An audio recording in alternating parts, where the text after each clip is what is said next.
Comment on fait au départ? On fait 10 minutes chacun? Oui, c'est ça. Ouais, pour le début, c'est ça. Et qui commence? C'est Lucas d'abord. Oui. Donc Lucas, Christina, Bernard, Tenou. D'accord, bon, c'est très bien. Ça va? Oui. Ok. Ça va? Oui. Heureusement, on a les longues jambes.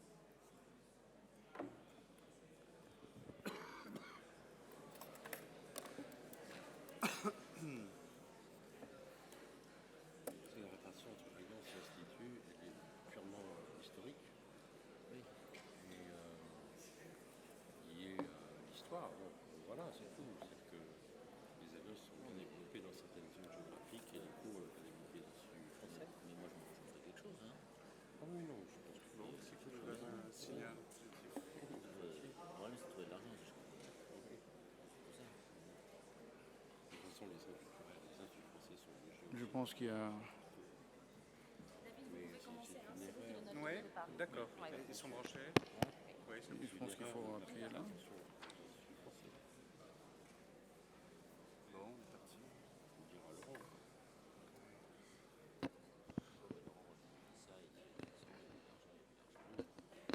Bien, on va commencer. Bonjour à tous, je m'appelle David Fajol, je suis directeur des études de Procultura et je travaille également au ministère de la Culture et de la Communication auprès du secrétaire général.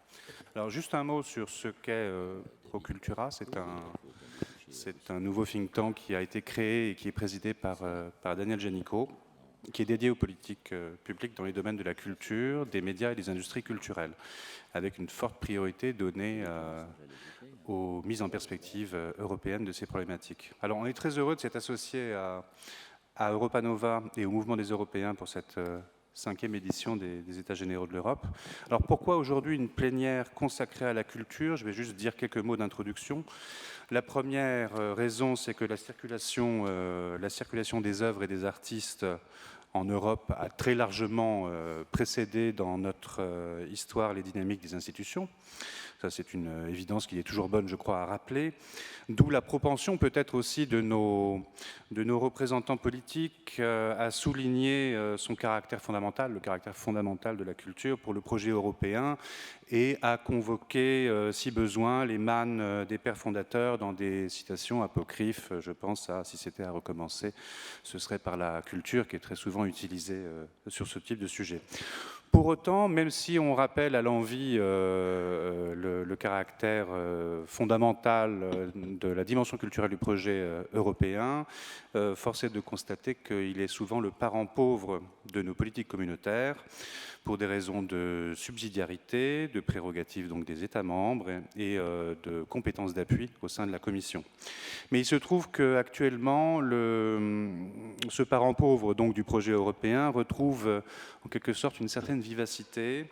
D'une part, parce qu'à l'heure de la crise et des coupes souvent drastiques, voire dramatiques dans les budgets publics des États membres dédiés à la culture, l'importance du coût du FEDER, donc des fonds structurels, et le budget aussi également d'Europe créative augmente en conséquence, ou comparativement, si on peut dire. Alors, et puis par ailleurs, il existe une galaxie très active de think tanks et d'associations, de réseaux de professionnels qui contribuent à rendre plus visibles ces questions de politique publique dans le domaine de la culture au niveau européen. Mais au-delà de cela, il y a deux ou trois éléments de contexte qui expliquent actuellement une mobilisation renouvelée sur ces dossiers souvent assez techniques. La première, c'est peut-être un contexte économique et commercial général. C'est celui du projet de partenariat transatlantique pour le commerce et l'investissement. Et donc c'est le futur accord de libre-échange entre l'Union européenne et les États-Unis, et son impact sur les industries culturelles européennes, en particulier dans le domaine de l'audiovisuel et du cinéma. Ça, c'est un premier élément de contexte qui a amené donc une mobilisation assez forte des acteurs culturels assez récemment, ainsi qu'une mobilisation des ministres de la culture des États membres de l'Union lors du forum de Chaillot sur l'Europe de la culture qui a été organisé par la ministre de la Culture française il y a un tout petit peu plus d'un mois. Autre élément de contexte, je dirais peut-être le nouveau mode encore expérimental de désignation du président de la future commission. À Berlin, par exemple, dans une réunion de l'association A Soul for Europe, une âme pour l'Europe, à Paris également au forum de Chaillot, on a assisté à... comment dire, non pas un système d'audition informelle, mais presque, disons, les candidats à la présidence de la Commission européenne sont amenés à se prononcer sur leur vision des politiques culturelles au niveau de l'Union, et je crois que ça n'était jamais arrivé jusque-là. En tout cas, pas d'une manière aussi systématique et en amont d'une désignation. Alors, voilà, c'était quelques éléments de contexte. Pourquoi nous avons proposé à Europa Nova et au Mouvement des Européens d'aborder l'élargissement historique de 2004, ainsi que les élargissements suivants, donc 2007 et 2013, qui concernent également l'Europe centrale et orientale, sous l'angle culturel? Alors, il y a plusieurs raisons. D'abord, souvenons-nous de l'importance de l'événement il y a 10 ans, qui avait été célébré, rappelons-le, comme un moment essentiel de réunification du continent. Or, qui se souvient aujourd'hui que l'on dansait sur le pont de Frankfurt an der Oder le 1er mai 2004? En France, on pourrait dire probablement assez peu de citoyens français et de citoyens européens. Donc il y a cette dimension lointaine, il y a une distance géographique certes depuis la France, où cet anniversaire n'aura finalement été que peu évoqué, sauf bien sûr par la chaîne culturelle franco-allemande Arte, dont nous avons ici le fondateur et président pendant 22 ans, M. Jérôme Clément. Dans des contextes institutionnels, bien sûr, le ministre des Affaires étrangères français, M. Laurent Fabius, a fait une réception à cette occasion. Et bien sûr, dans les instituts culturels d'Europe centrale et d'orientale à Paris, qui ont été évidemment les premiers concernés, particulièrement actifs là-dessus. Alors, une des autres raisons qui motive cette table ronde, c'est que c'est aussi, outre la distance, c'est loin dans le temps aussi. C'est-à-dire, il s'agit déjà d'une période assez lointaine, 2004. Bon, 2007, dans le cas de la Roumanie et de la Bulgarie, c'est plus récent, mais pour 2004, c'est déjà assez loin, dans la mesure où c'était une période d'adhésion assez franche, ou plus franche, en tout cas nettement plus franche, au projet européen qu'aujourd'hui. Et cet enthousiasme est considéré aujourd'hui comme relativement échaudé, sauf peut-être à l'Est, justement, dans les scènes culturelles particulièrement actives, comme par exemple en Pologne ou en Roumanie, où on verrait sans doute les choses de manière très différente. Ensuite, parce que je dirais qu'il y a une autre raison qui motive cette table ronde, c'est que de manière générale, on pourrait dire que le poids de l'histoire pèse aussi sur la visibilité de scènes culturelles qui aujourd'hui sont particulièrement actives. Tout se passe un petit peu comme si disons le mémoriel, la question mémorielle du XXe siècle, la nostalgie aussi peut-être d'une Mitteleuropa mythique l'emporte parfois sur le reste. Donc, vu de l'Ouest, on pourrait dire que tout se confond souvent un petit peu en quelque chose qui ressemble à la République imaginaire de Zubrovka dans le film de Wes Anderson, Grand Budapest Hotel. Alors, on retrouve des thématiques comme ne seraient européens que ceux qui seraient nostalgiques de l'Europe, pour reprendre l'expression de Milan Kundera. Alors, en gros, c'est pour dire que ce poids de l'histoire du mémorial fait qu'on a souvent à l'Ouest, pour dire les choses de manière très schématique, des filtres qui ne garantissent pas une réception optimale de ce qui est de fait en train de se passer dans les scènes culturelles en Europe centrale et orientale. Ensuite, parce qu'il est toujours bon de rappeler la diversité, voire la disparité des scènes culturelles impliquées sous le vocable Europe centrale et orientale, et qui n'est sans doute pas assez relevé. En effet, on cite Télescope d'anciens États communistes, mais aussi d'anciennes républiques de l'Union soviétique. On y trouve les mondes slaves, les Baltes, des langues finno-ougriennes, la latinité roumaine. Enfin, il y a une très très forte diversité qui est difficilement visible à travers le vocable d'Europe centrale et orientale. Et enfin, parce qu'il y a je crois qu'il y a aussi une question de génération qui se pose.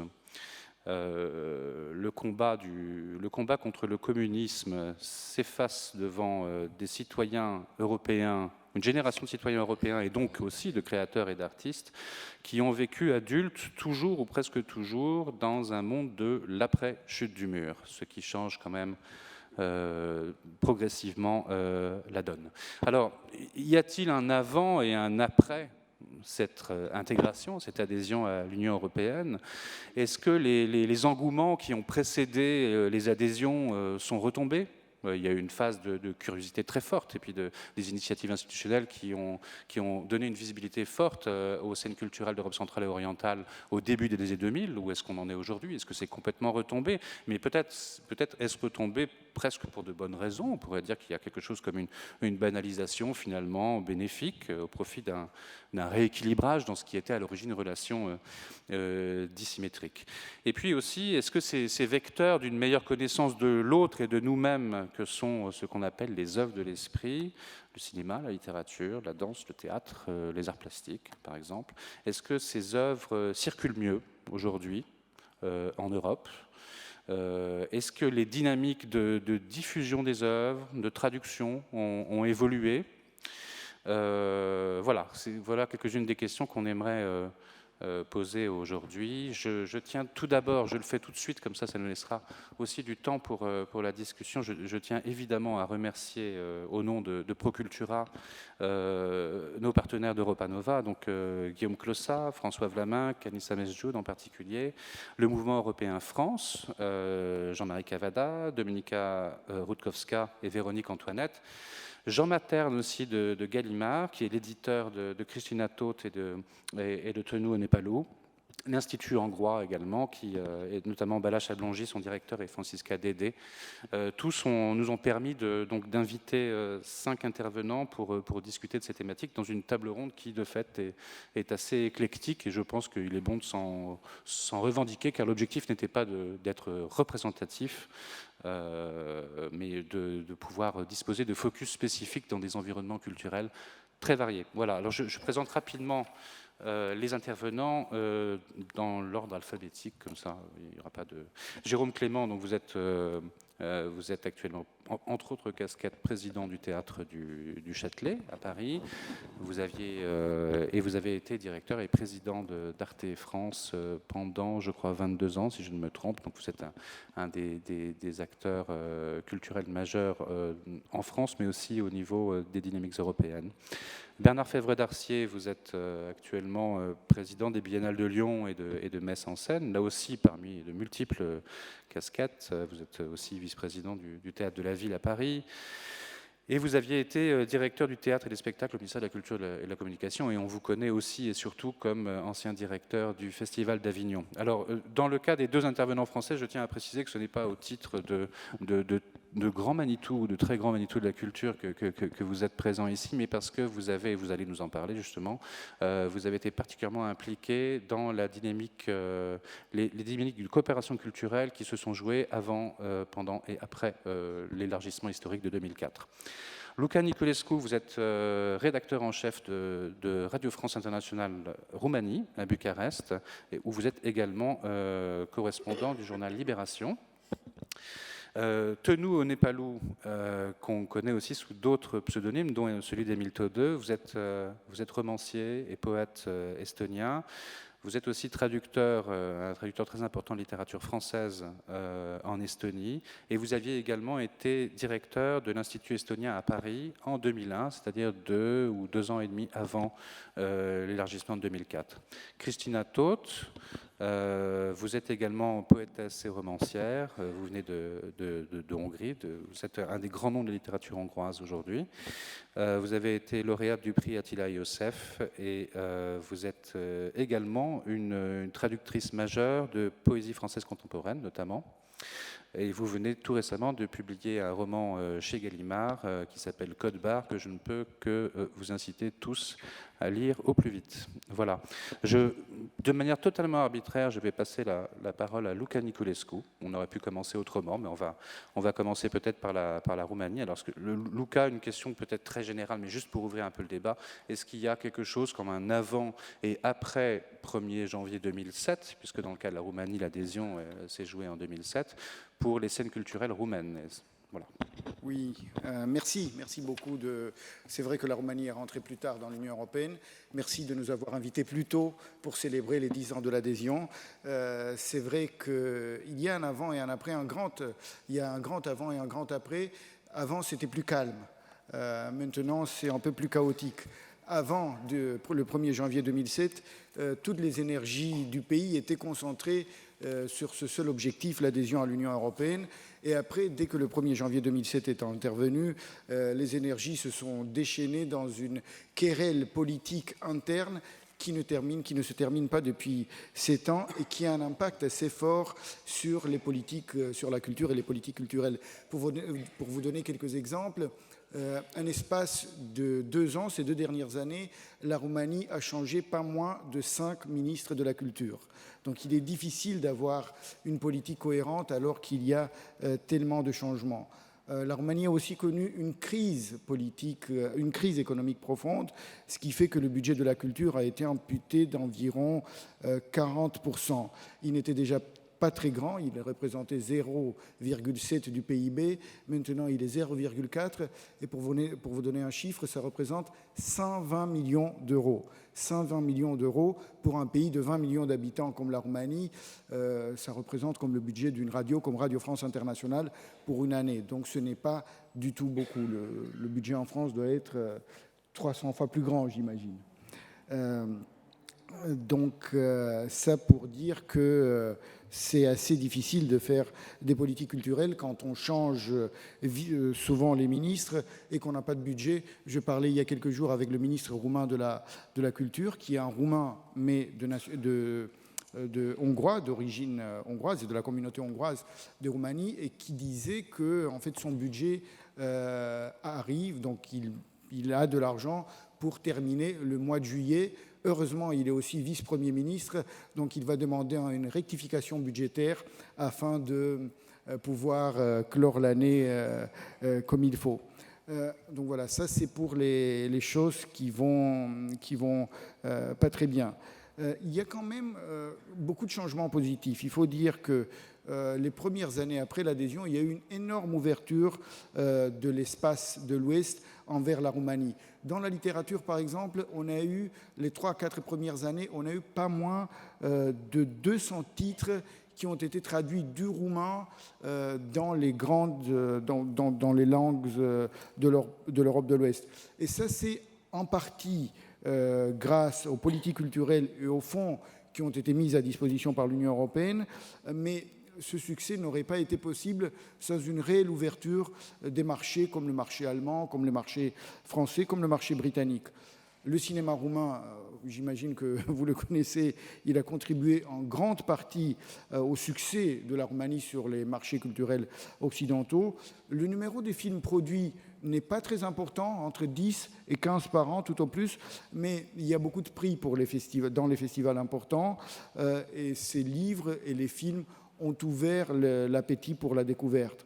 Maintenant, dans chaque festival important, qu'il soit littéraire, qu'il soit en salon du livre, qu'il soit en festival de cinéma, on ne peut pas s'imaginer ce festival. Nous, en Roumanie, on ne peut pas se l'imaginer sans avoir une participation roumaine importante, une chose qui était impensable voici une dizaine d'années.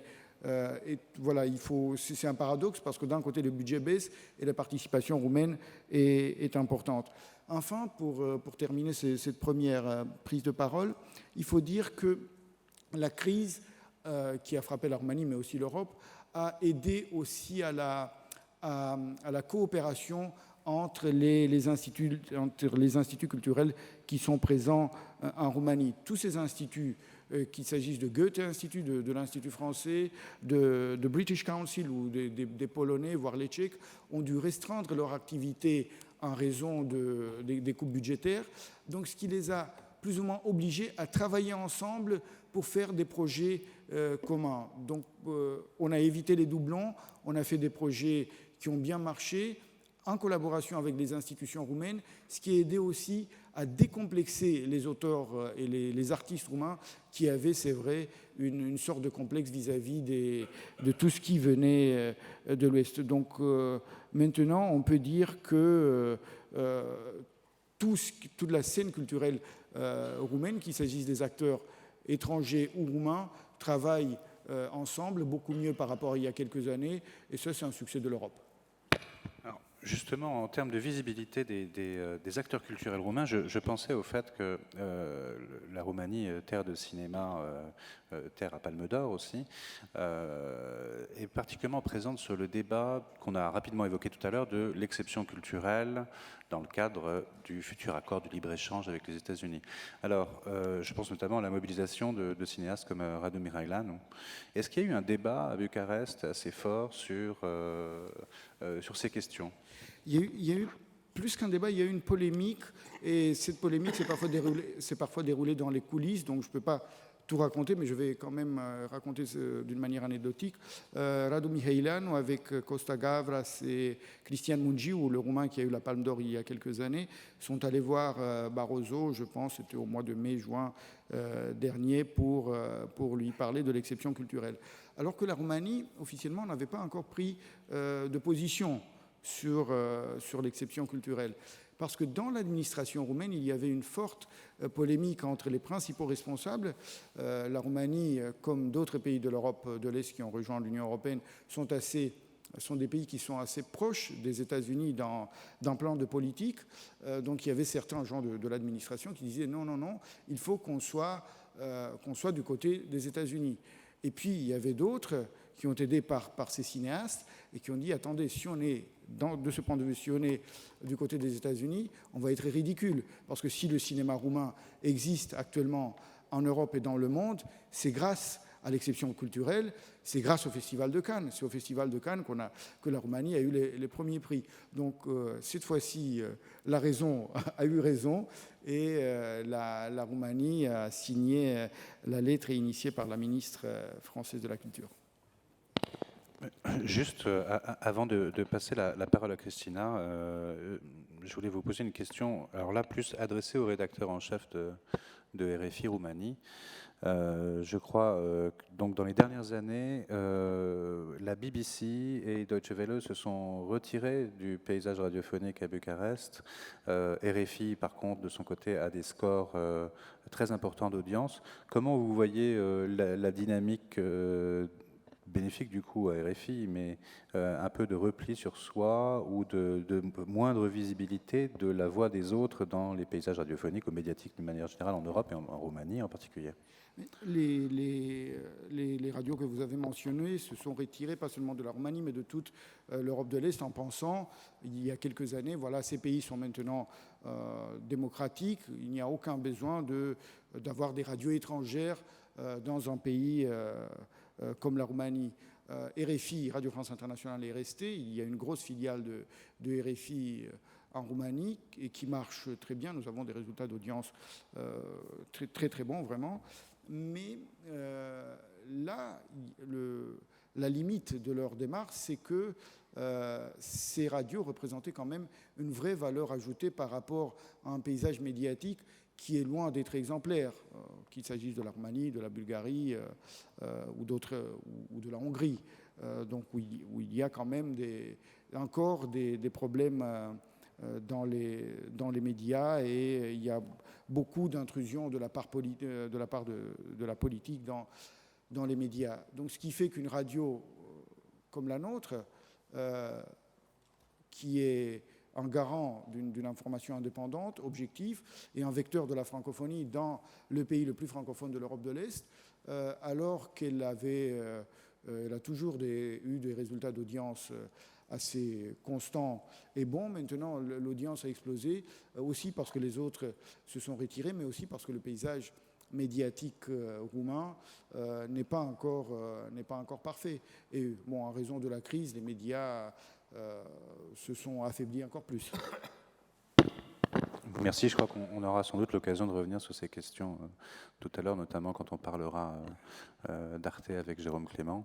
Je passe la parole à Christina Toth, juste en commençant par peut-être évoquer les thématiques qui sont présentes dans Code Barre, son dernier roman, où on trouve, je le dis pêle-mêle juste peut-être pour essayer de vous donner envie, on trouve des écoles des années 80 avec une odeur de légumes bouillis, de cantine. On y trouve aussi des vins de mauvaise qualité, puis des Mercedes cabossées, des Mercos qui sont celles de l'oncle Franci qui vient de Kojitse.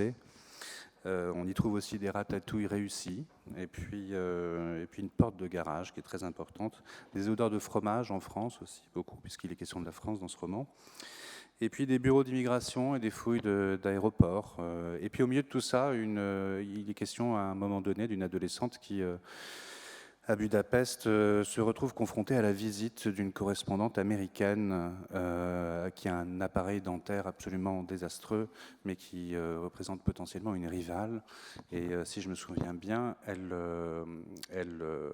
souhaite justement montrer son plus beau pull, qui est un pull rose, qui a été acheté à Vienne et dont la caractéristique est d'avoir un code barre, d'où le titre du roman, puisque c'est le signe justement de ce qui brille, ce qui vient de l'Ouest. Donc je ne résiste pas à la tentation juste de lire un tout petit extrait du passage où il est question de ce code barre.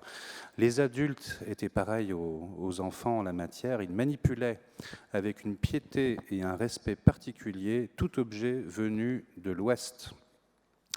Mon grand frère, par exemple, avait aligné au-dessus du placard de la cuisine des canettes de bière vides, comme si la haie de soldats colorés des Gösser et des Heineken avait triomphalement sauvé quelque chose de ce monde inaccessible, phosphorescent et captivant, où des femmes parfumées et des automobiles silencieuses avançaient dans des rues bariolées de publicité.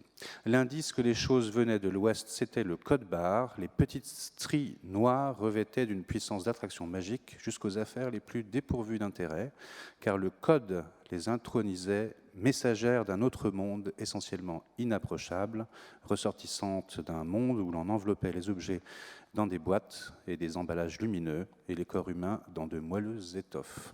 Voilà, ça c'est un extrait de la traduction de Guillaume Métayer. Christina, est-ce que dans votre œuvre, la thématique des rapports Est-Ouest ou de la représentation de ce que c'est que l'Est et ce qu'est l'Ouest occupe une place importante donc dans votre œuvre? Oui, merci. Importante, même très importante. Je me rappelle très bien du moment où la première fois nous avons fait un voyage à Vienne avec mes parents et j'ai découvert qu'il y avait un monde juste à côté de chez nous qui était tout à fait différent. Et c'était un miracle pour moi et j'ai vécu ça comme une sorte de trahison de la part de mes parents et de mes professeurs parce que personne ne me disait jusqu'à ce moment que tout ça existait si proche de chez nous. Et le code barre, justement, était le symbole de ce monde à la fois proche et lointain. Et les adultes ont essayé de m'expliquer comment ça fonctionnait. Et ils m'ont dit que les gens passent à la caissier regarde le code barre, et après le code barre, elle ou il sait tout. Et pour moi, c'était un vrai mystère. Alors, c'est vrai que souvent, tout ce que j'écris dans la prose et la poésie tournent autour de cette question. Parce que j'avais 20 ans pendant la période de chute du mur, donc j'étais presque adulte à ce moment. Et je considère que je fais partie d'une génération qui était 2 fois socialisée. Une fois socialisée avant la chute du mur, une deuxième fois après la chute du mur. Je pense que ça devrait être un peu pareil avec mes collègues qui sont là. Avant, c'est-à-dire pendant mon enfance, la règle principale était de rester invisible.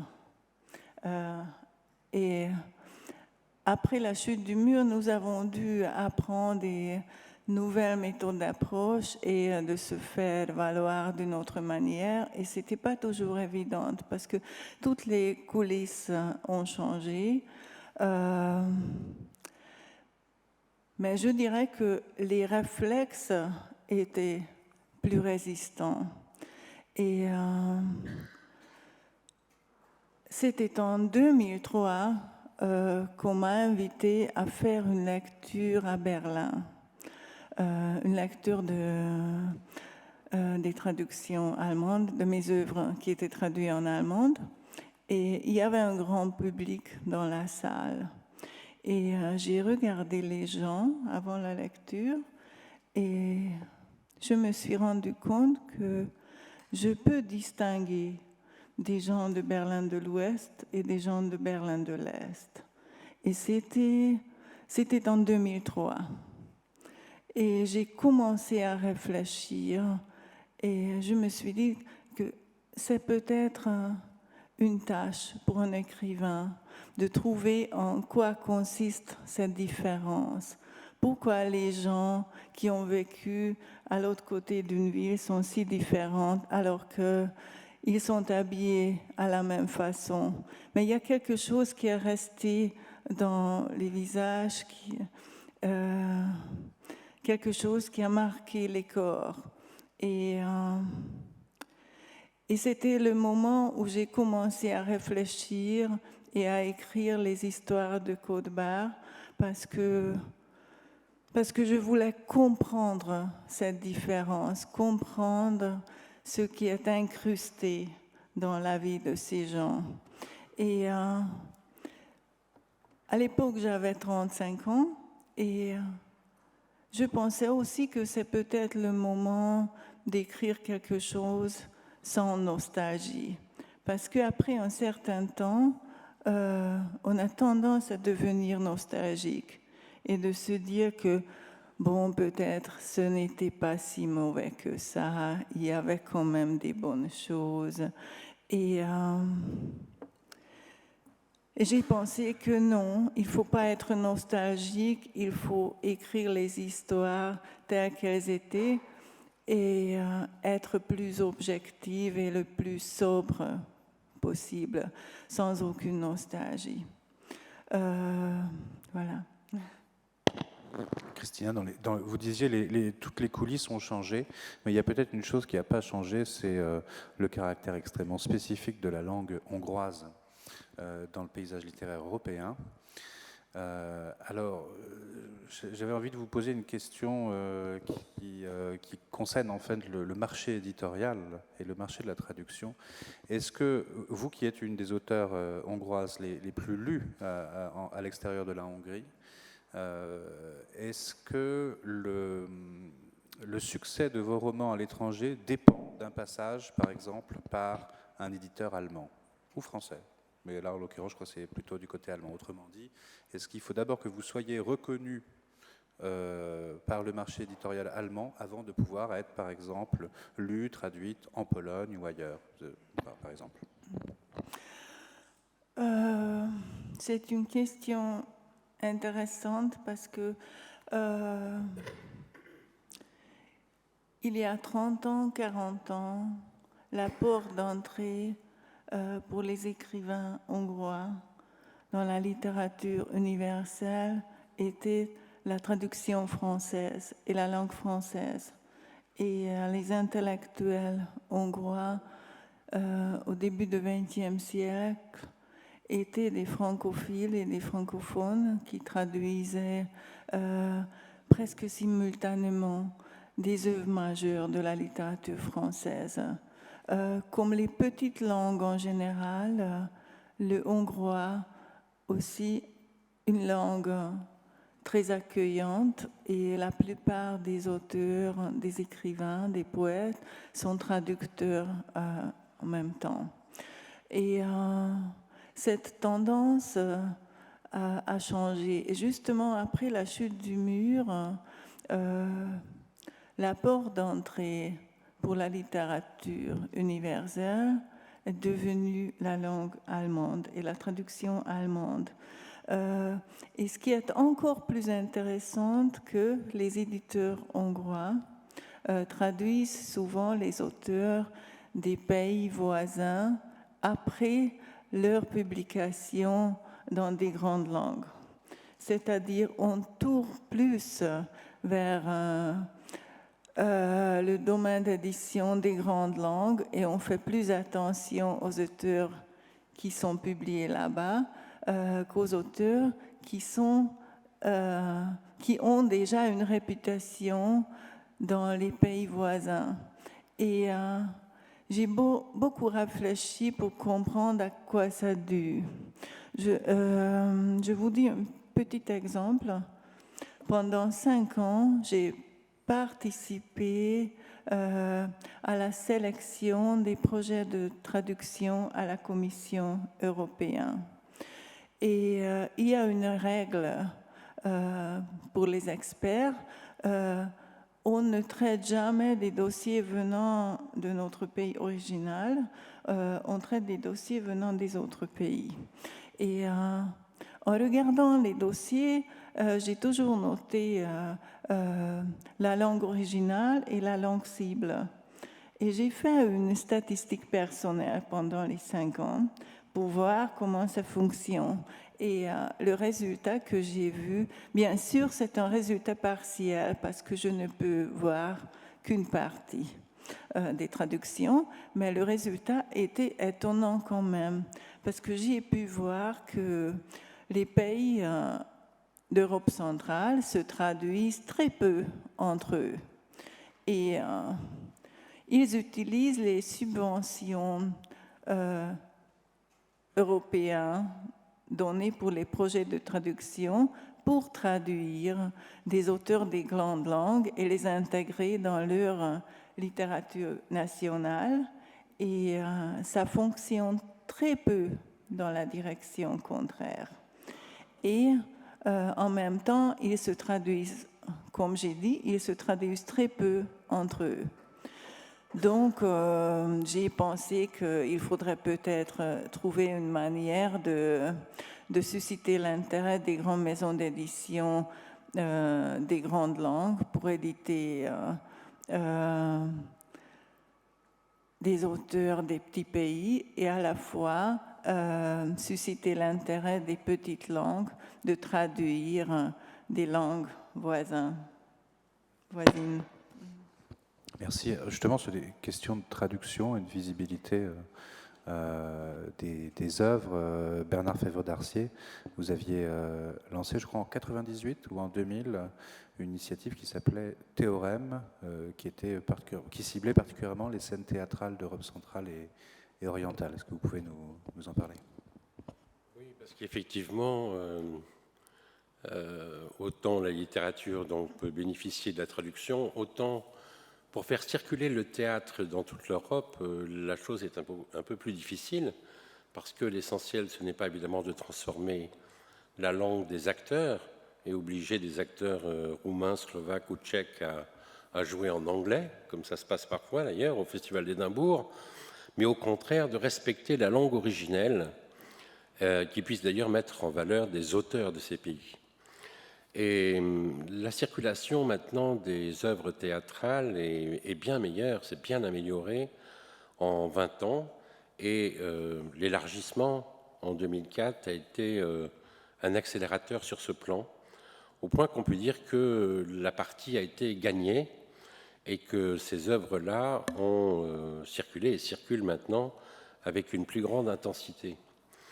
Alors cela est dû aussi à des innovations technologiques comme le surtitrage, de même manière que pour l'opéra, on surtitre une pièce dans la langue du public, de l'accueil, hein, du présentateur du spectacle, et on a cessé d'ailleurs d'améliorer à la fois la technologie par vidéoprojection, mais aussi la qualité de la traduction. On forme même maintenant des interprètes qui sont en cabine de régie et qui suivent le spectacle et qui sont capables évidemment de bien actionner en rythme, si je puis dire, avec les acteurs, la projection du texte. Alors, amélioration technologique, amélioration littéraire sans doute, mais surtout une meilleure connaissance et une meilleure relation professionnelle entre des artistes de l'Europe de l'Ouest et de l'Europe centrale et orientale.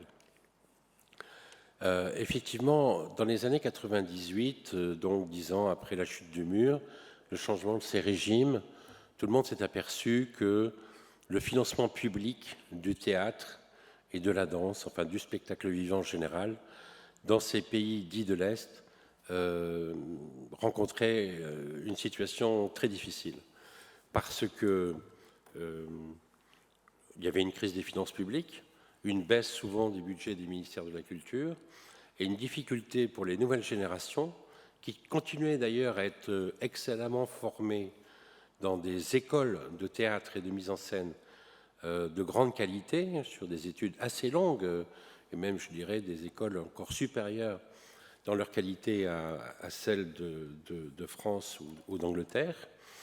Eh bien, cette génération-là avait du mal à pouvoir s'exprimer.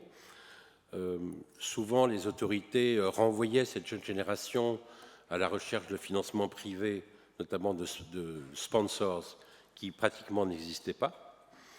Et au point qu'on sentait qu'il y avait un effet d'entraînement, de brain drain, un peu de ces artistes-là vers d'autres pays, vers les États-Unis, vers l'Allemagne ou d'autres pays encore, au point que le pays perdait de ses ressources humaines, en quelque sorte, en artistes, en qualité d'artiste. Ça, c'était particulièrement net dans le domaine de la musique, et notamment de la musique classique. Pour ce qui est du théâtre, effectivement, on ne peut pas, et ce serait grave évidemment, déraciner en quelque sorte l'auteur, le metteur en scène, l'acteur de sa langue et de sa culture originelle. Et c'est la raison pour laquelle, constatant ce dénuement, une vingtaine de festivals et de théâtres ouest-européens se sont regroupés en un réseau dont l'objectif, à la fois politique et artistique, était clairement d'aider, de soutenir la jeune génération théâtrale des pays de l'Est. Alors, ça s'est fait par des méthodes d'ailleurs assez originales qu'ont inventées les professionnels eux-mêmes et qui n'ont pas d'ailleurs adopté les méthodes de choix des institutions européennes.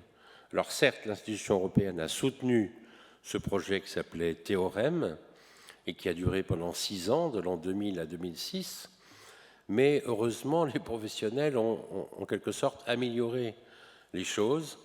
Ça voulait dire que dans le groupe de cette vingtaine de festivals et théâtres ouest-européens, chaque mois était organisé pour, disons, 6 à 12 d'entre eux, un voyage dans ces pays-là, ces pays dont évidemment la plupart étaient candidats à l'adhésion, pour rencontrer la jeune génération théâtrale, pour rencontrer aussi les autorités culturelles du pays en question, de façon à proposer non seulement des invitations coordonnées, mais aussi des parts de coproduction permettant la réalisation des projets de ces jeunes metteurs en scène. Alors, ça jouait un rôle effectivement très efficace. Je dirais que ça a permis de sortir, si on peut dire, 25 à 30 personnalités de la scène, essentiellement théâtrales, d'ailleurs moins chorégraphiques, dont certains sont devenus des noms réputés, des artistes réputés, et qui ne l'étaient pas évidemment à l'époque. Et pour cela, il ne s'agissait pas pour le groupe de prospection ouest-européen justement de chercher des cerveaux à établir. Au contraire, notre règle était de respecter la langue originelle et de respecter aussi la vraie volonté de l'artiste que nous rencontrions à l'époque.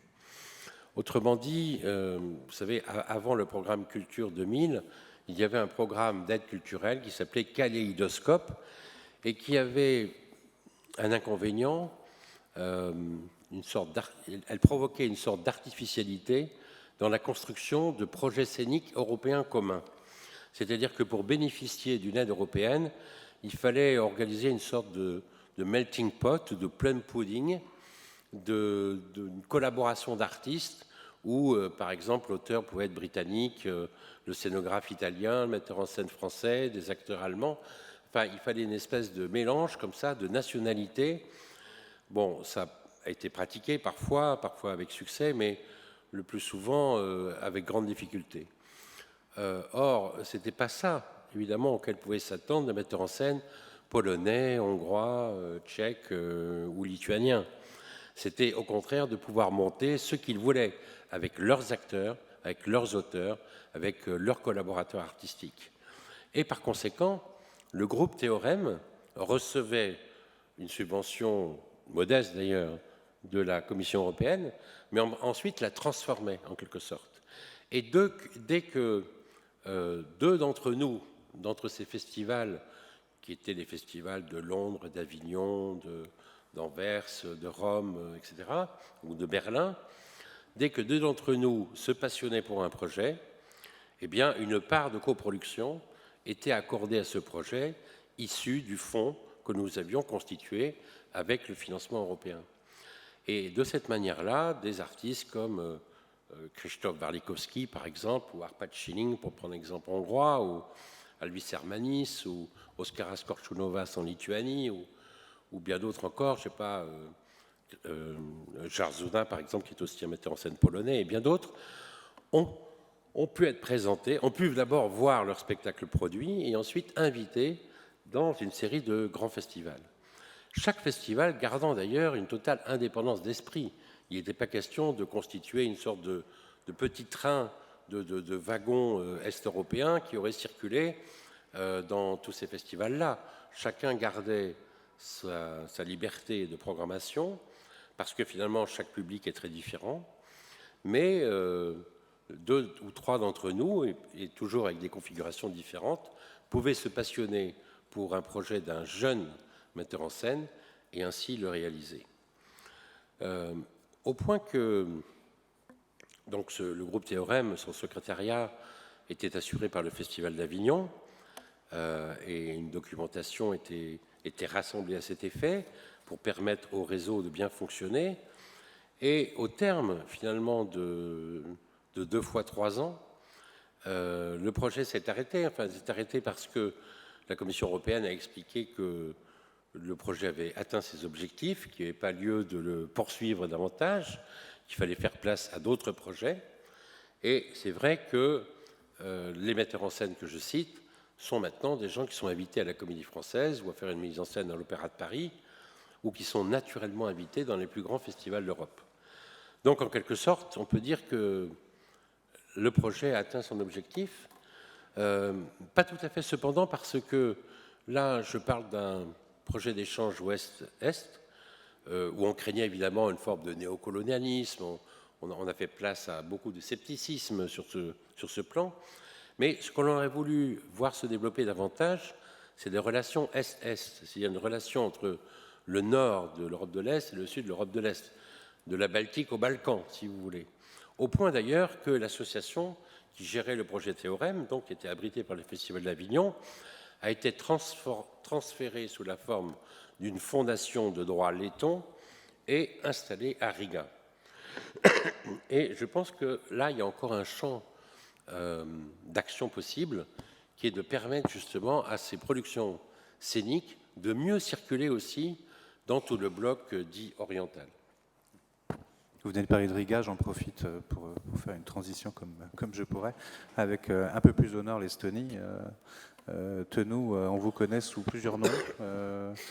On vous a connu sous le nom d'Emile Todeux, également sous un autre pseudonyme, Anton Nigov. Vous êtes natif de Tallinn, vous avez fait de la biologie, des études de biologie à Tartu. Et vous commencez à être publié vers 85, si je ne me trompe, avec quelques années plus tard un livre qui s'appelle Piirilik, je ne sais pas si je le prononce bien, en estonien, qui a été traduit sous le titre de Pays frontières chez Gallimard en 97.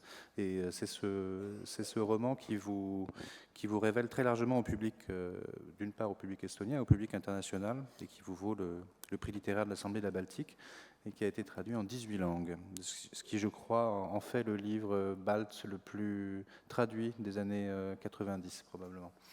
Alors, juste une question qui est assez similaire à celle que j'ai posée à Christina tout à l'heure. Dans ce livre, dans Pays frontières, il est question d'un jeune boursier qui part à Paris. Il y a quelque chose comme une fascination pour l'Ouest. On est juste après la fin de l'Union soviétique. Vous y évoquez également le dénuement économique de l'Estonie dans cette immédiate chute de l'URSS, disons. Aujourd'hui, vous êtes sur d'autres domaines. Dans Paradis, que vous avez publié en 2010, vous repliez plutôt sur l'histoire de l'Estonie, sur l'île d'Hiiumaa, qui est l'île la plus occidentale, je crois, de l'Estonie. Et vous travaillez actuellement sur les projets dramaturgiques qui sont très centrés sur l'histoire de l'Estonie. Alors, du coup, que s'est-il passé? Est-ce que, du coup, il y a quelque chose comme un rapport Est-Ouest de fascination, répulsion, qui s'est un petit peu usé, et tant mieux peut-être, ou est-ce qu'il y a quelque chose qui se passe comme un avant et un après, là aussi, avec une banalisation de l'enjeu du rapport de fascination à l'Ouest depuis la chute du mur, dans votre œuvre? Oui, c'est vrai, c'est une véritable banalisation de l'Europe en Europe de l'Est, c'est-à-dire il y a 20 ans, l'Europe était, pour nous là, elle était un paradis indiscutable. Maintenant, quand on vit dans ce paradis, ce n'est plus un paradis. C'est un paradoxe. Le mieux on vit, le plus on se plaint. Ce changement de 2004, en fait, ce n'était pas un changement brusque, pas du tout. L'Europe n'aime pas le changement brusque. C'était un pas dans une grande évolution qui commençait il y a plus de 20 ans, qui commençait en 91, et qui est allé jusqu'à aujourd'hui. Et quant à la culture, autant plus, ce changement était peut-être même imperceptible parce que dans les matières culturelles, la rupture entre l'Est et l'Ouest n'était jamais totale. Et on faisait, ou au moins on croyait de faire toujours une partie de l'Europe. Et donc, et quant à l'Union européenne, bon, cela a été toujours un projet plutôt pratique, n'est-ce pas, qu'idéologique. Donc, la culture n'a jamais été une préoccupation majeure dans l'Union. Et comme on a entendu, les projets européens pour la culture, ce sont aussi plutôt des projets pratiques. C'est bien comme ça. Il faut pas, et personne ne veut pas, je crois, avoir une grande idéologie européenne, une grande culture européenne. On est heureux qu'on vit en Europe, bien que l'Europe est presque aussi grande que la Russie maintenant, mais heureusement, ce n'est quand même pas une Russie, mais l'Europe. Et aussi, quant à la culture, quant aux affaires culturelles, dans le monde, je crois que l'Europe, bien qu'il y a eu, et il y a toujours peut-être la crise, les coupes, etc., quand même, dans le monde entier, même quand on vient de l'Amérique du Nord, l'Europe, c'est toujours un paradis culturel aussi. Je pense qu'il ne faut pas l'oublier.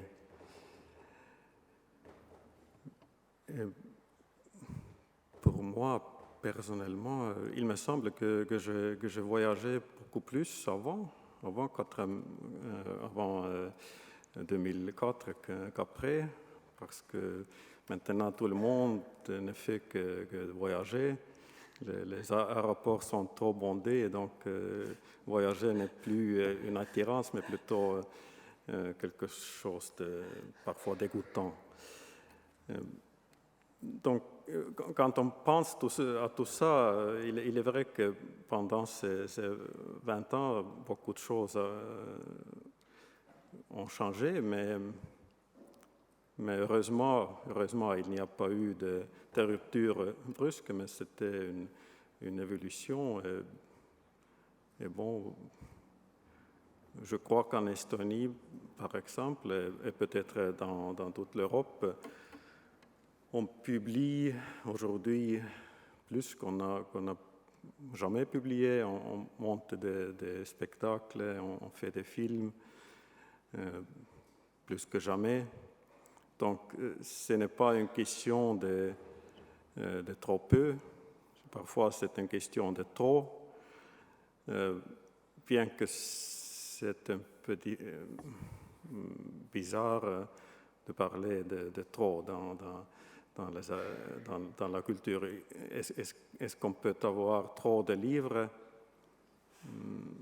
Non, surtout quand on vient d'un système de pénurie, d'un système où il y avait toujours trop peu de livres et de toutes choses. Mais il n'y a pas, bien sûr, trop de livres, mais il y a peut-être trop peu de lecteurs pour ce livre. Ça, c'est peut-être le problème. Mais je ne sais pas si c'est l'Europe qui peut le résoudre. C'est la création artistique, bien qu'on peut créer des conditions favorables pour la création artistique, mais souvent on a vu que cette création va contre les circonstances plutôt que jouir de bonnes conditions. Mais je crois toujours que l'Europe peut faire plus de choses exactement pratiques pour la culture et surtout pour différentes connexions culturelles entre les pays, supporter les traductions, ou par exemple les maisons d'écrivains, c'est-à-dire les maisons où les écrivains puisse travailler à l'étranger. Pour moi, ça c'était toujours très créatif. C'est quelques mois passés à l'étranger. Mais en réalité, ces maisons peinent à trouver des subventions, des fonds. En Europe, on craint peut-être trop, on craint toujours la corruption, donc que quelqu'un profite de ces subventions. Mais dans les matières culturelles, je ne sais pas, si on crée quelque chose de bien, quelque chose, un bon livre par exemple, c'est pour le bien de tous. Ce n'est pas seulement pour le bien de l'écrivain ou de l'artiste. Merci Tenaud. On va certainement revenir sur la question des subventions et des aides à la traduction un tout petit peu plus tard. Je passe juste la parole à Jérôme Clément. Comment, alors là, dans un tout autre domaine, là, dans le champ audiovisuel et de l'expérience qu'a été l'aventure d'Arte comme chaîne culturelle franco-allemande, comment, depuis la tête d'Arte, vous avez vu justement l'élargissement de 2004 ? Est-ce qu'il y a eu quelque chose comme un avant et un après? Est-ce que c'est un processus que vous avez voulu accompagner, notamment via des accords de diffusion, pour que Arte dépasse le seul cadre du franco-allemand? Voilà, c'est la question que je voulais poser. Oui, alors, d'abord, avant de présider Arte, de créer Arte, j'étais directeur général du Centre du cinéma depuis 1984. Donc, j'ai eu une pratique assez intense, en tout cas dans le domaine du cinéma et de l'audiovisuel, de l'avant chute du mur, 84 à 89, 90, j'y allais beaucoup. Et évidemment, depuis aussi énormément. Moi, ce que je voudrais dire, c'est que il faut ni diaboliser le passé, ni idéaliser le présent. D'ailleurs, c'est ce que vous venez de dire un peu. Ne pas diaboliser le passé, ça veut dire que il ne faut pas croire qu'on était dans quelque chose de catastrophique avant 89. Je ne parle pas des pays qui étaient sous la dictature, etc. Mais il faut bien voir quand même que l'idéal européen était, dans le domaine de la culture, l'idéal de la liberté. Et ça mobilisait beaucoup d'énergie. Comme vous le disiez d'ailleurs les uns et les autres, tout le monde était tendu vers cette Europe parce que c'était un lieu d'expression, etc. Mais donc il y avait beaucoup de créativité et il y avait aussi beaucoup d'échanges artistiques. Moi, je me souviens avoir été au festival de Karlovy Vary en Tchécoslovaquie à l'époque, chaque année, rencontrer des cinéastes, monter des coproductions avec eux. Il y avait énormément d'échanges dans le domaine de la musique aussi. Il y avait un appétit d'Europe formidable de la part des créateurs, des intellectuels, des artistes en Europe de l'Est, dans les démocraties populaires, parce que c'était effectivement un paradis attendu. Mais du coup, les échanges étaient quand même très intenses. Il ne faut pas croire qu'il n'y avait rien. Il y avait beaucoup de choses. Il y avait énormément d'échanges qui étaient extraordinairement riches. Je me souviens être allé à Prague très souvent, à Budapest aussi, notamment où il y avait de très bons cinéastes et où l'école de cinéma était très, très puissante. Avoir été dans des festivals à Moscou d'ailleurs où on rencontrait aussi énormément de créateurs.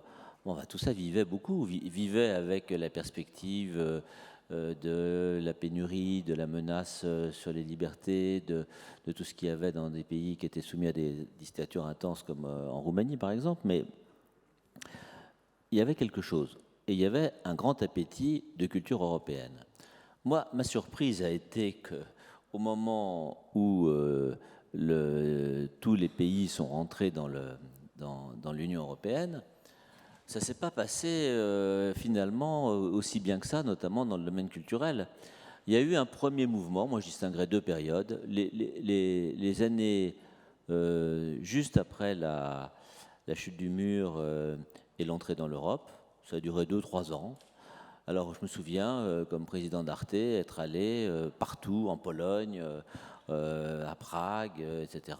Et comme ils avaient évacué des réseaux télévisés les chaînes russes, les chaînes soviétiques, on mettait Arte à la place. Donc c'était formidable, moi j'étais très content et je me disais c'est formidable cette histoire-là parce que on va avoir une chaîne culturelle européenne réelle et d'ailleurs on signait des accords et bon, il y avait une espèce de grand appétit de se retrouver et il y avait des sympathies fortes. Et puis les choses se sont compliquées sérieusement. Elles se sont compliquées sérieusement pour deux raisons principales. D'abord, les luttes politiques internes qui ont été effroyables, et notamment dans le domaine de la télévision, mais aussi dans le domaine culturel, avec des batailles entre le Parlement et le pouvoir exécutif, entre les différentes partis politiques, etc., etc., si bien qu'on n'y comprenait plus rien. Les interlocuteurs changeaient tout le temps, on n'arrivait absolument plus à travailler, parce que c'était une pagaille relativement très grande et des bagarres politiques intenses. Donc, ça a compliqué beaucoup les choses. Et aussi parce que très vite, et là on tombe sur un problème de fond qui est un problème européen, ils ont découvert les formidables avantages du marché et du libéralisme. Et à partir de ce moment-là, on a vu se développer des ventes à toute vitesse, de toutes les fréquences, et une commercialisation de la vie culturelle, je dirais même plus précisément une américanisation de la vie culturelle, l'Amérique étant un modèle absolu de biens de consommation, de bien-être, etc., qui au fond a porté gravement préjudice à la vie culturelle. Et finalement, tout ce qui fonctionnait auparavant, mais dans un modèle étatique, a disparu, englouti par le marché. Et cette tendance qu'on a vu se développer dans pratiquement tous les pays, elle a eu des conséquences, je trouve, extrêmement négatives sur la qualité des échanges culturels et des accords qu'on pouvait passer. Parce qu'évidemment, comme la culture, par définition, n'est pas un bien commercial comme les autres, c'est-à-dire c'est ce qu'on dit quand on défend l'échange culturel, évidemment, à partir du moment où beaucoup de pays d'Europe centrale le considéraient comme une marchandise comme les autres, il n'y avait plus de place pour des productions de qualité. Et cette vente à l'encan de tout ce qui était vendable, notamment dans le domaine culturel, l'appétit de consommation, qui a eu des effets positifs évidemment pour le reste, puisque ça a entraîné quand même un taux de croissance, un bien-être, une amélioration de la vie. Enfin, dans le domaine culturel, je ne peux pas dire que ça a été mirifique. Moi, j'avais beaucoup moins, dans les années après, disons 98-2000, puisqu'on parle de ça là, ou même après, j'avais beaucoup moins d'échanges avec mes amis tchèques, slovaques, polonais, que dans les années 90. Pratiquement, je suis retourné à inviter à Prague il y a quelques années, ou il y a une certaine époque, mettons 5 ou 6 ans, je ne connaissais plus personne. On avait beaucoup moins d'échanges qu'auparavant. Alors bon, je ne veux pas généraliser ce que j'ai vécu, mais je vous le donne quand même comme exemple, parce que je pense que c'est quand même à méditer. Alors, il faut en tirer un certain nombre de conclusions, en tout cas se poser pourquoi ça s'est passé comme ça. D'abord parce que, effectivement, il y a eu les obstacles politiques que j'évoquais, à savoir que les problèmes politiques internes ont été tellement forts que finalement, il n'y avait pas beaucoup de place pour autre chose. Le libéralisme poussé à son excès dans un certain nombre de pays dans lesquels la bataille a été forte, tout ce qui était étatique étant assimilé à l'ancien régime, on a cru qu'il fallait totalement supprimer tout. Dans le domaine culturel, malheureusement, ce n'est pas le cas. Mais la troisième raison aussi, c'est que ça a été conforté d'une certaine façon par l'incurie, le mot est fort, mais je l'emploie à dessein, des institutions européennes. C'est-à-dire que comme la culture était quand même le cadet des soucis de la Commission européenne dans son ensemble et globalement de l'ensemble des institutions européennes, on ne peut pas dire qu'il y avait un grand soutien de ce côté-là, ni une grande attention à ce qui passait dans ce domaine. Le grand souci de la Commission européenne, c'était de faire respecter les règles de la concurrence. Mais ce n'était pas du tout le sujet qui nous intéressait dans le domaine de la culture. Ce n'était pas le problème de la concurrence. C'était le problème de savoir comment, au contraire, on pouvait aider des créateurs pour lequel il n'y a pas de viabilité de leur activité dans le marché, à exister, à produire et être diffusés. Mais ça n'a jamais été dans les préoccupations de la Commission et des institutions européennes. Donc en fait, ensuite, il y a eu des déconvenues, et je crois qu'il ne faut pas se raconter d'histoire en disant c'était la nuit avant l'élargissement et c'était le paradis ou le jour après. Pas du tout. Moi, je ne trouve pas ça du tout vrai. Je pense que on est passé d'un système à un autre. Le système ancien avait quand même un certain nombre de qualités, notamment dans le domaine culturel. Moi, j'ai vu beaucoup de mes amis dans l'Europe de l'Est qui me disaient finalement c'était quand même mieux avant. Et je mets à part évidemment les questions de la restriction des libertés, tout ça. Enfin, je mets à part. Évidemment, c'est quand même pas, on ne peut pas les mettre à part, c'est fondamental. Mais quand même, en tout cas, ça montrait qu'il y avait des problèmes qui se posaient. Et depuis, moi, je suis prudent et circonspect. Alors, ça, évidemment, les choses ont quand même évolué favorablement, parce que comme il y a eu une prospérité économique plus grande, ça a donné plus de moyens dans des tas de domaines et dans des tas de pays. Et puis il faut nuancer pays par pays. La situation n'a rien à voir dans les pays baltes et dans le sud des Balkans. Il faut regarder ça dans le détail. On ne veut pas parler de tous des pays qui ont rejoint de la même façon. Il faut regarder au cas par cas. Donc je caricature un petit peu mon propos, mais j'ai peu de temps pour l'affiner. Mais en tout cas, malgré tout, il reste un problème. Il reste un problème qui est en gros aussi celui de la question culturelle dans la construction de l'Europe. Bon, qui a eu ses effets, comme je viens de l'expliquer dans le cas particulier, mais qui est un problème plus général qui nous est posé, et qui est posé d'ailleurs aussi aujourd'hui, en particulier dans une période de crise économique et de difficultés budgétaires et de philosophie politique entre les tenants d'un libéralisme à tout crin et ceux qui considèrent qu'il y a un certain nombre de domaines et d'activités qui doivent être régulés autrement.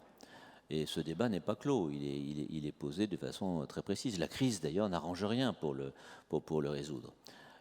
Donc l'élargissement, il a permis un certain nombre de choses, mais enfin, je suis d'accord avec vous. Vous avez une jolie formule en disant que ce n'est plus un paradis mais un paradoxe. Oui, c'est aussi une source de grande désillusion, et il y a encore beaucoup à faire pour transformer cet appétit d'avant l'élargissement en une réalité chantante. Christina, vous voulez réagir ? Je voudrais réagir. Vous avez dit qu'il ne faut pas diaboliser le passé et il ne faut pas dire que c'est le paradis maintenant. Je n'ai pas dit que c'était le paradis maintenant et je n'ai pas diabolisé le passé, mais il faut dire quand même qu'il y a des tendances nostalgiques en évoquant l'époque de Kadar et en évoquant l'occupation russe, en disant que le niveau de vie était quand même meilleur et que c'était vivable. Et j'étais surprise à voir sur Internet le nombre des jeunes qui visitent le tombeau de couple Ceausescu en étant toute nostalgique et en posant des fleurs. Mais c'est quand même choquant. Donc il faut dire que c'est vrai, il y avait une vie culturelle très bougeante et très vivante en Hongrie et à Budapest, notamment dans le domaine de théâtre et surtout dans le domaine de cinéma, qui était peut-être le genre le plus intéressant à l'époque et le plus développé. Mais je pense que ce cinéma et le langage des artistes étaient basés à l'époque sur le double parole. Et il y avait toujours un clin d'œil dans les films. Et je pense que maintenant, il faut oublier cette façon de communiquer, et je pense que c'est quand même un grand changement. Et je voudrais rajouter quelque chose tenu aussi. Les deux pays, c'est-à-dire l'Estonie et la Hongrie, ont adhéré au même temps à l'Union. Et quand j'ai visité Tartu et Tallinn en 2007, j'étais surprise par le niveau et par le développement dans ces deux villes. Et c'était tout à fait différent à Budapest. Budapest est restée plutôt une grande ville post-soviétique avec des traces de post-soviétique qui sont, à mon avis, plus dominantes maintenant que les traces d'Austro-Empire et que le caractère de la ville n'a pas changé autant que le caractère de Tallinn, par exemple, dans les temps post-soviétiques. Et je pense que la question de l'Union européenne est beaucoup plus importante peut-être pour la Hongrie que pour les pays baltiques, parce que c'est un pays dans le bassin des Carpates qui était toujours sur la frontière de l'Est et l'Ouest en Europe. Et déjà, il y a 1000 ans, le premier roi des Hongrois, István, en 1000, il a demandé une couronne de la pape en embrassant le christianisme et en soulignant que ce pays voudrait faire partie de l'Europe occidentale. Et maintenant, sans touchant les thèmes politiques, notre Premier ministre mène une lutte acharnée et permanente contre l'Union européenne en disant que la Hongrie ne deviendrait plus jamais une colonie, mais je me demande colonie de qui? Et qu'aucun projet culturel, je peux dire aucun projet culturel ne pourrait fonctionner en Hongrie sans avoir la subvention d'Europe. Ça, j'en suis sûre. Luca, peut-être sur ce que disait Jérôme Clément tout à l'heure. Oui, d'autre part, la Roumanie a été une dictature sinistre jusqu'à la fin de l'année 89. Je pense qu'on peut diaboliser les dernières 10 années de Ceausescu. C'est vrai, il était assez ouvert au début des années 70, mais puis ça a été une dictature communiste, nationaliste, atroce. Et c'est vrai qu'ensuite, ils se sont suivis quelques années de chaos, et puis après le rapprochement de l'Union européenne, avec l'entrée de l'Union européenne. Dans l'Union européenne, les choses ont beaucoup changé. Encore une fois, le cinéma roumain n'existerait pas tel qu'il était sans l'appui de la France et l'appui financier de l'Union européenne. Les livres roumains sont traduits parce qu'il y a, et ont du succès parce qu'il y a des appuis à la traduction. Et puis, même pour le théâtre, il y a le festival de Sibiu, qui est l'un des grands festivals européens pour les arts plastiques aussi. Il y a un groupe de peintres à Cluj qui est mondialement connu. Et il ne faut pas penser seulement en termes d'argent. Pour la Roumanie, ce qui a beaucoup compté, c'est en 2003, lorsque l'Union européenne a supprimé les visas.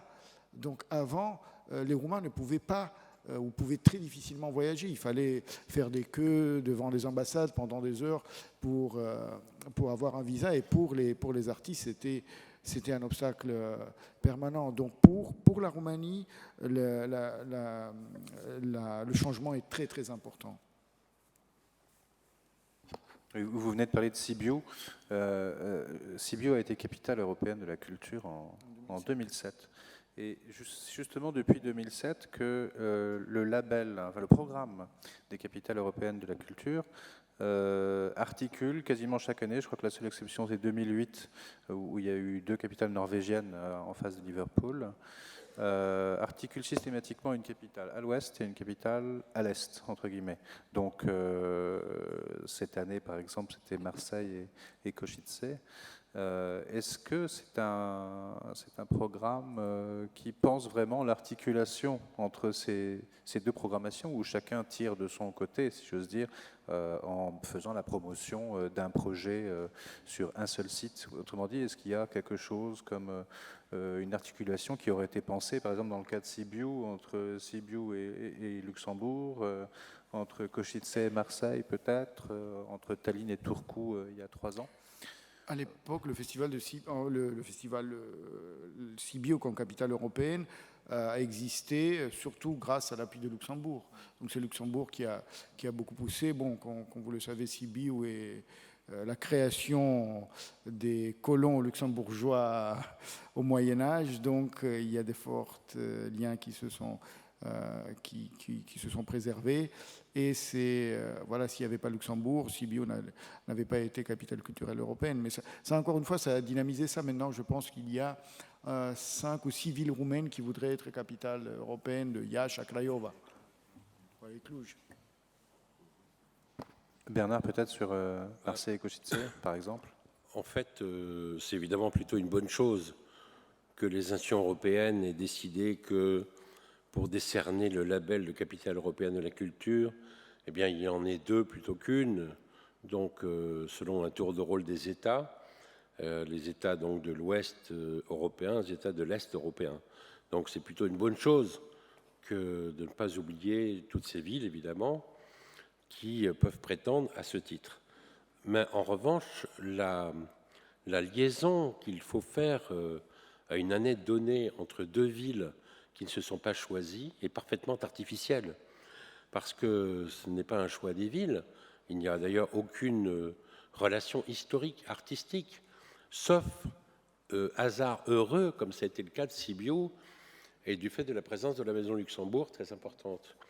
Mais entre Marseille et Košice, vous aurez du mal à trouver des liens historiques et artistiques entre les Phocéens et une ville de l'extrême est de la Slovaquie, à 50 km de la frontière ukrainienne.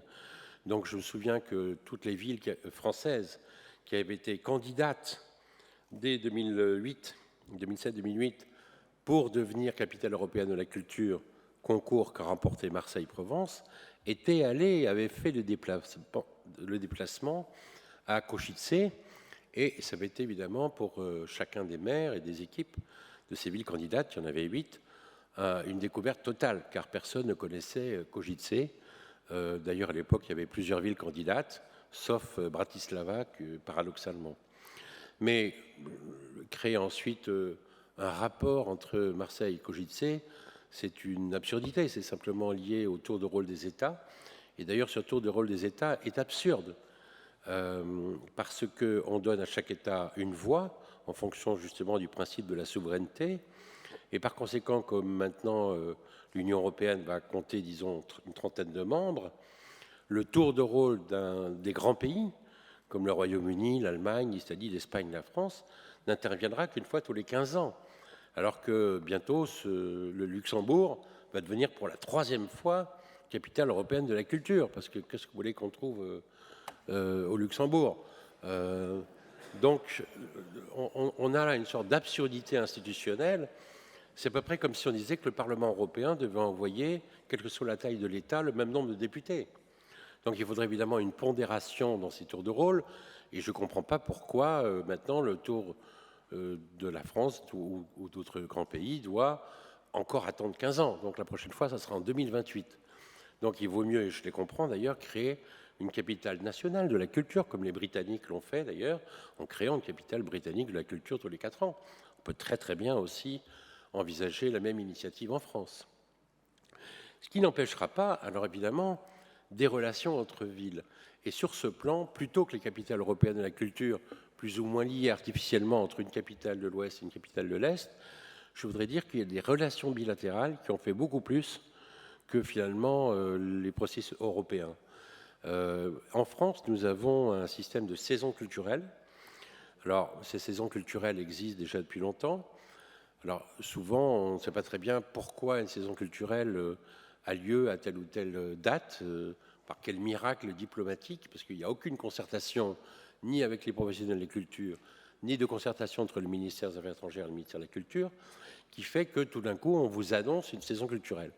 Mais c'est très bien, une saison culturelle sud-africaine permet effectivement de connaître l'Afrique du Sud. Quand on regarde la liste de ces saisons, d'ailleurs, organisée par l'Institut français, ex-AFA, ex-Culture France, on s'aperçoit que finalement, ça a été assez disparate dans les relations avec les pays d'Europe centrale. Parce que moi, je me souviens, donc la plus importante saison, la première véritablement, annuelle, c'était la saison hongroise, la saison culturelle Maillard, dont je fus le commissaire général d'ailleurs en 2001. Il y a eu une saison tchèque en 2002, une saison polonaise que j'ai aussi préparée en partie en 2004. Puis il y a eu la Lettonie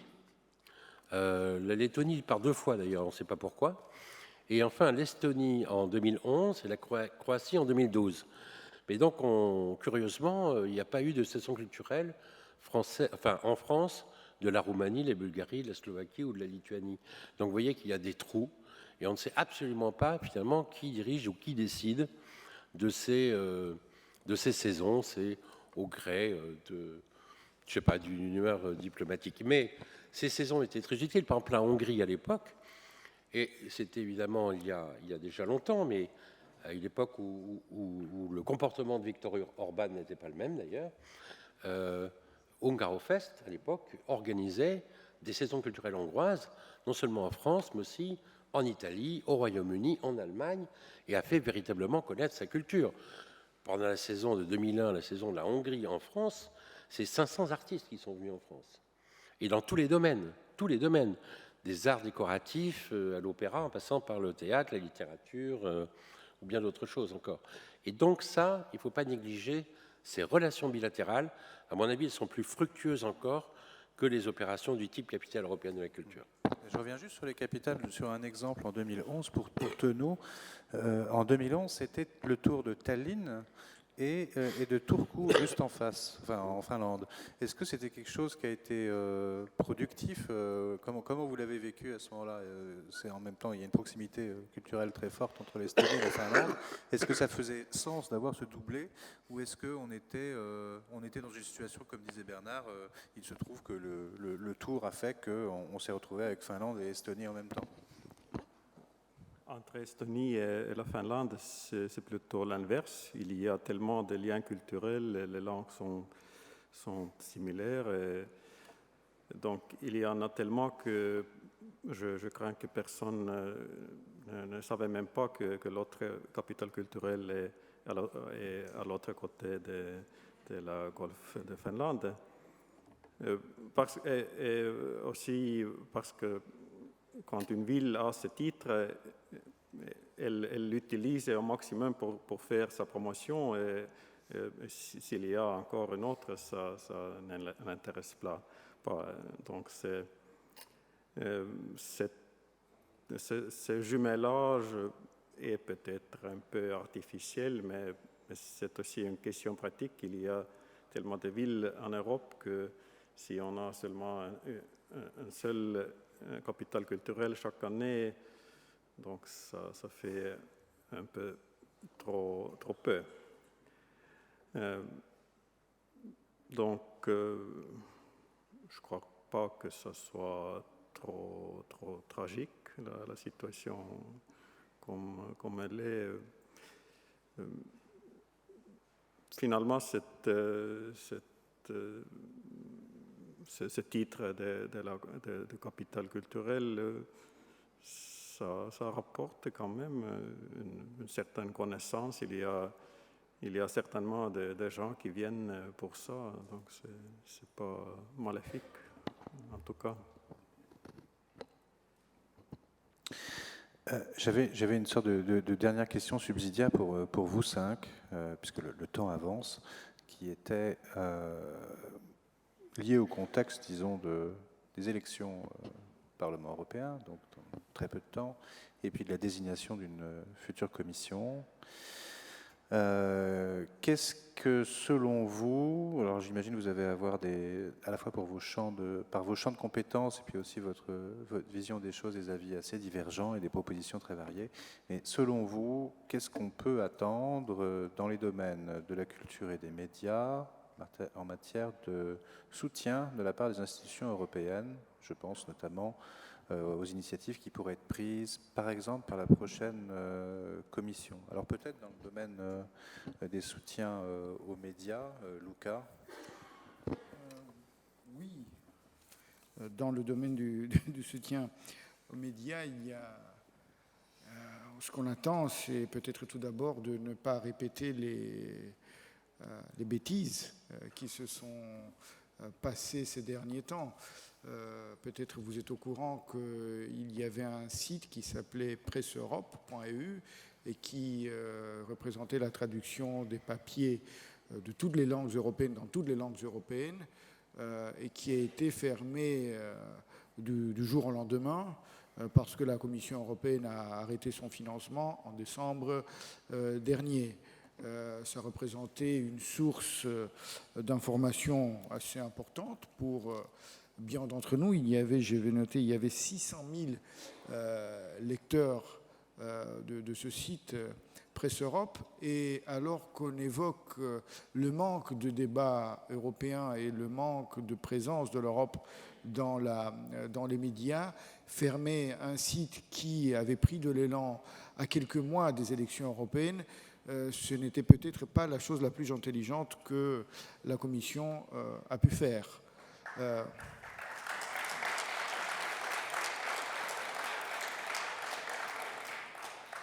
Donc, ce que j'attends de la part de la Commission, c'est de continuer avec des projets qui intéressent les médias, de ne pas intervenir sur la ligne éditoriale, de faire ça en toute transparence et tout d'abord d'essayer de créer une vraie identité européenne et de nous laisser, nous les médias, ensuite de débattre de tout ça.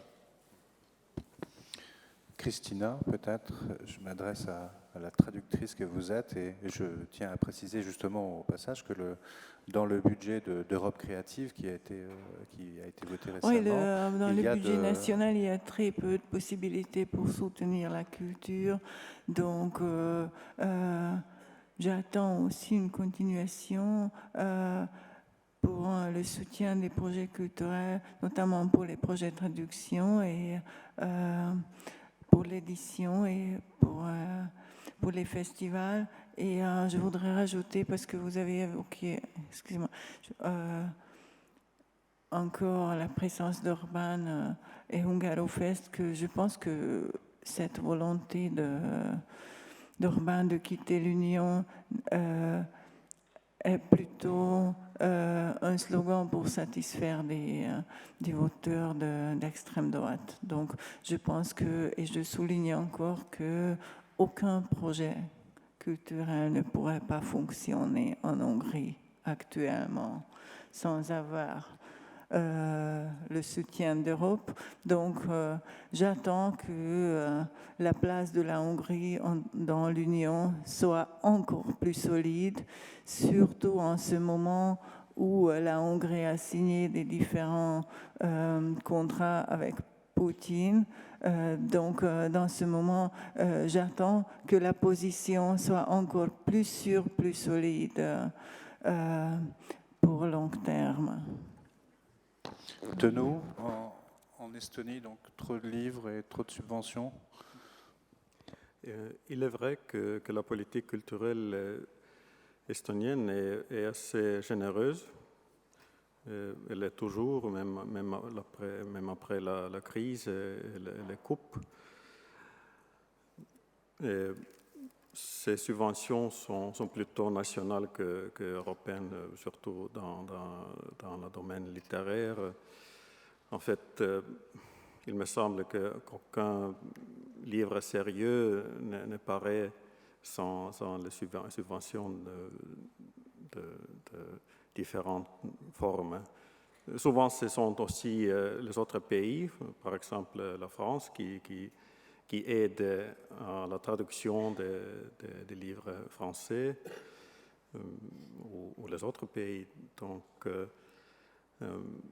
j'espère que tout ça va se continuer, mais il ne faut pas oublier que l'unification européenne ou le mouvement européen se passe dans le contexte de mondialisation. C'est peut-être même seulement un phénomène de mondialisation. Et dans ce mouvement de mondialisation, il y a deux courants opposés. Il y a une plus en plus grande ouverture de des ouvertures de toutes sortes, pour ouverture des marchés, ouverture des frontières, etc. Et peut-être en réaction de cette ouverture, il y a de plus en plus fermetures. Plus en plus, on se tourne vers soi-même. Il me semble même qu'au niveau littéraire, en fait, on s'intéresse moins des autres littératures, des autres pays. On est comme plus autosuffisant. Bien sûr, il y a les grands titres, les grands livres commerciaux qui sont partout, mais on vit de quelque sorte dans ce grand monde, on vit de plus en plus dans son petit monde à soi. On essaie à créer un petit monde plus sûr autour de soi.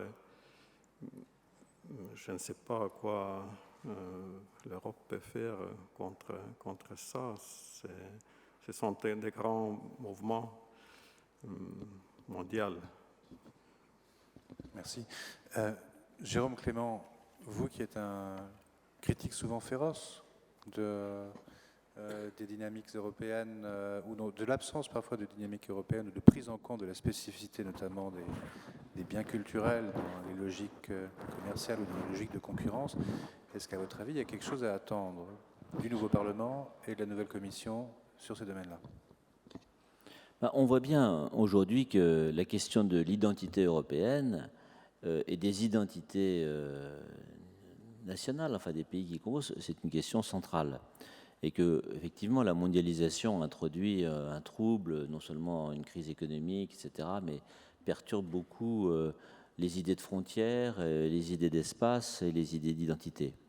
Alors la tentation, c'est le repli nationaliste, c'est évidemment la question d'identité nationale, et on voit bien que la montée des nationalismes à l'intérieur de chaque pays, qu'elle aboutisse ou non à une forme gouvernementale, est quand même un problème absolument central. Donc tout ce qui va dans le sens de la prise en compte de cette préoccupation, enfin de favoriser les liens entre les différents pays d'Europe pour que l'identité européenne et la conscience surtout de l'identité européenne s'accroissent, ça je crois que c'est tout à fait important. Donc on peut attendre de la Commission qu'elle cesse de gérer l'Union comme un ensemble économique dans lequel il faut surtout mettre en œuvre des règles de concurrence ou même de gestion des finances publiques, mais aussi comme un espace collectif, imaginaire, dans lequel chacun trouve sa place avec son identité propre. Il ne s'agit pas que les Estoniens ou les Hongrois deviennent comme les Français ou comme les Espagnols, ça n'a pas de sens. Mais qu'en tout cas, il y ait cette prise de conscience et qu'on favorise ces échanges croisés, toute cette dynamique collective qui permettent de donner une âme et une force spirituelle et intellectuelle, artistique aussi très, très forte. Parce que sinon, on aura des forces centrifuges qui sont déjà à l'œuvre et qui auront tendance à favoriser le repli identitaire, régional, local, national, avec tous les dangers que ça entraîne, y compris sur le fait que l'Europe peut se défaire, quoi. Donc il faut à tout prix éviter ça. Donc la prise en compte de cet aspect, il est tout à fait fondamental pour qu'on progresse vers une intégration plus forte, vers une affirmation de ce que nous sommes, avec nos différences, mais aussi avec la mise en commun de nos richesses, de notre patrimoine, de notre esprit, de notre histoire.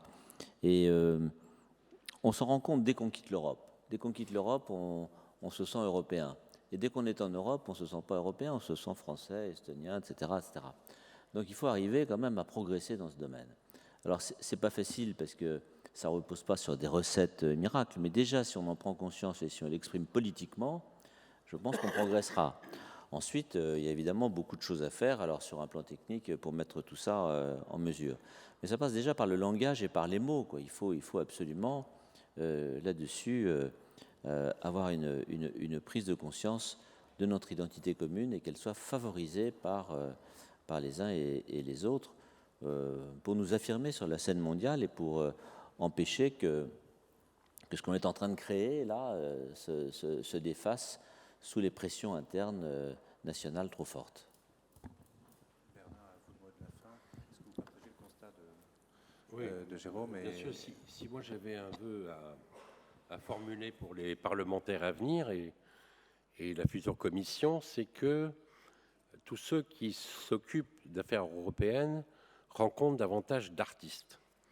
Et non seulement rencontrent des artistes pour ce qu'ils ont à dire, mais également fréquentent davantage des productions artistiques, des œuvres, des expositions, des spectacles, etc. Alors pourquoi ? Parce que j'ai l'impression que c'est de cette manière-là que les uns et les autres, et notamment les parlementaires, peuvent se rendre compte de l'importance de cette question de l'exception culturelle. Et pourquoi ? Parce que justement, dans le domaine de la culture, l'importance prise par les industries culturelles, les industries créatives, et notamment les moyens évidemment numériques de transmission, sont en train de bouleverser les conditions de production et de diffusion des œuvres. Alors, en tout cas, pour toutes les industries reproductibles. Je ne parle pas du théâtre ou de la danse ou de l'opéra ou d'autres qui sont des artisanats d'art, mais je parle de la production de masse, notamment dans le domaine du son et de l'image. Or, ces questions-là, ces questions culturelles sont maintenant traitées par tout le monde dans une espèce de culture anglo-saxonne qui est effectivement, comme le disait Jérôme Clément, le droit de la concurrence. Or, ce qui m'importe, ce n'est pas les impératifs de l'industrie, ce sont les impératifs de la culture. Et de voir, et ça m'énerve énormément, de voir des institutions ou des gens aborder le domaine de la culture sous la forme, justement, du respect de la concurrence ou bien de la gestion par appel d'offres, m'horripile profondément. Parce que du coup, toute la notion de direction artistique, d'importance dans l'histoire de l'art de tel ou tel artiste, est effacée.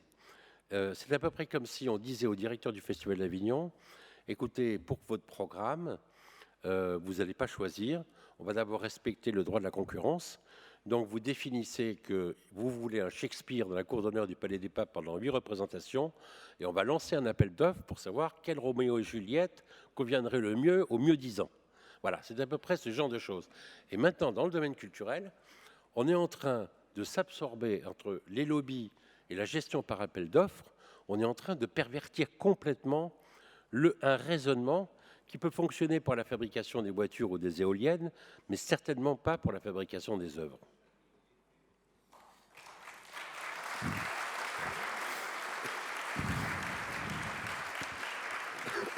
Merci beaucoup Bernard. J'espère que le message du coup sera entendu par les têtes de liste qui seront présents sur la plénière suivante. Voilà, on doit en rester là justement parce qu'on doit rendre la salle. Merci à tous pour vos interventions et pour ce débat.